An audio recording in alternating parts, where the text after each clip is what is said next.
पैसा, पावर और पॉपुलैरिटी से जगमग अमेरिका के इतिहास में एक गहरा दाग लगने वाला था। दाग ऐसा कि कोई भी डिटर्जेंट उसे धो न सके। दाग ऐसा कि 10 सालों तक अमेरिका चैन की नींद सो न सका। दाग ऐसा कि 22 सालों बाद भी आज के दिन तक इसका असर आपकी रोजमर्रा के जीवन पर पड़ता है और न जाने आगे कब तक पड़ता रहेगा। मैं बात कर रहा हूँ वर्ल्ड वर्स्ट टेरर अटैक 9/11 की, जिसने पूरी अमेरिका को हिला कर रख दिया था।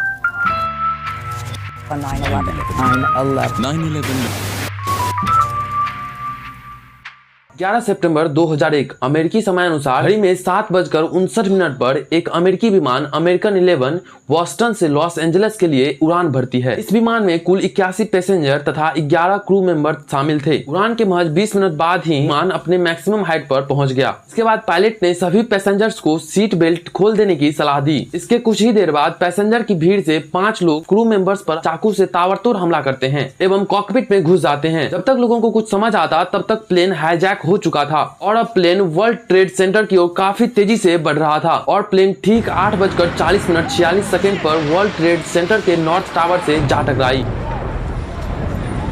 विमान के क्रैश होने की घटना पूरी अमेरिका में फैली भी नहीं थी कि एक और विमान फ्लाइट 175 हाईजैक हो चुका था। इस विमान को भी 5 हाईजैकर्स ने हाईजैक किया था और यह विमान ठीक 9:03 पर वर्ल्ड ट्रेड सेंटर के साउथ टावर से जा टकराती है। पिछले 17 मिनट में हुए 2 विमान हादसों ने पूरी अमेरिका को हिला कर रख दिया था। दूसरे प्लेन क्रैश का राहत एवं बचाव अभियान चल ही रहा था कि 2 और प्लेन हाईजैक ने पूरी अमेरिका में सनसनी मचा दी। एक है फ्लाइट 93 जो न्यूयॉर्क के न्यू जर्सी से टेक ऑफ हुआ था। इसे भी 4 हाईजैकर्स ने हाईजैक कर लिया था। और दूसरा है अमेरिकन एयरलाइंस का फ्लाइट 77 जो वाशिंगटन डीसी से टेक ऑफ हुआ था। इसे भी 5 हाईजैकर्स ने हाईजैक किया है। अब दोनों हाईजैक विमान अपना रूट चेंज करते हैं और वाशिंगटन डीसी की तरफ बढ़ने लगती है। वाशिंगटन डीसी अमेरिका की राजधानी है। यहाँ अमेरिकन प्रेसिडेंट रहते हैं और यही अमेरिकन संसद भी है। अब लोगों को ये डर सताने लगी कि कहीं ये दोनों प्लेन अब इतने संवेदनशील एरिया से न टकरा जाए और यही हुआ भी। 9:37 पर फ्लाइट 77 पेंटागन की बिल्डिंग से क्रैश कर जाती है। पेंटागन यूएसए का डिफेंस विभाग का हेडक्वार्टर है। इस क्रैश के बाद यूएस में किसी भी विमान को न आने की परमिशन दी जाती है और न ही टेक ऑफ करने की परमिशन मिलती है।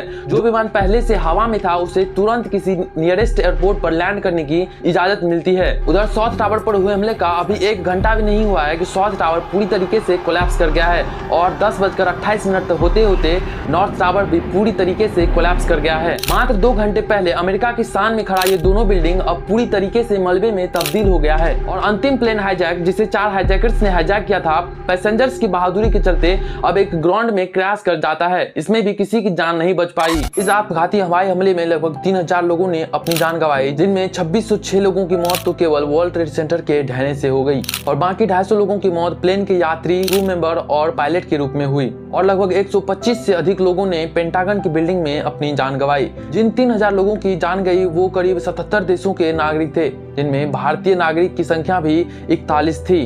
इस हादसे की सबसे चौंकाने वाली बात यह थी कि जब प्लेन वर्ल्ड ट्रेड सेंटर से टकराई तब उसमें लगभग 17,400 लोग काम कर रहे थे। शुरुआती जांच से ही पता चल गया था कि इस हमले में कौन से आतंकवादी संगठन ने हिस्सा लिया है, लेकिन 2004 ईस्वी में ओसामा बिन लादेन ने ऑफिशियली इस हमले की जिम्मेदारी खुद को सौंपी और तभी से ही अमेरिका की खुफिया एजेंसी ने ओसामा बिन लादेन को ढूंढने की दिन रात कोशिश की, लेकिन ढूंढने में असमर्थ रहे। 9/11 को बीते लगभग 10 साल गुजर गए थे कि पाकिस्तान के एटाबाद में एक संदिग्ध लोकेशन दिखा, जहां अमेरिका ने ओसामा बिन लादेन को मारकर दुनिया के सबसे बड़े आतंकवादी हमले का बदला लिया। इस घटना के बाद पूरी दुनिया की हवाई सेवा बदल गई। जहां पहले लोगों को एयरपोर्ट चेक इन के समय मामूली जांच से गुजरना पड़ता था, वहीं इस घटना के बाद वर्ल्ड लीडर्स ने एक मीटिंग में एयरपोर्ट सुरक्षा को पूरी तरीके से मजबूत किया। अब एयरपोर्ट चेक इन के समय एक लगेज बैग से लेकर पूरी बॉडी की अच्छी तरीके से चेक की जाती है।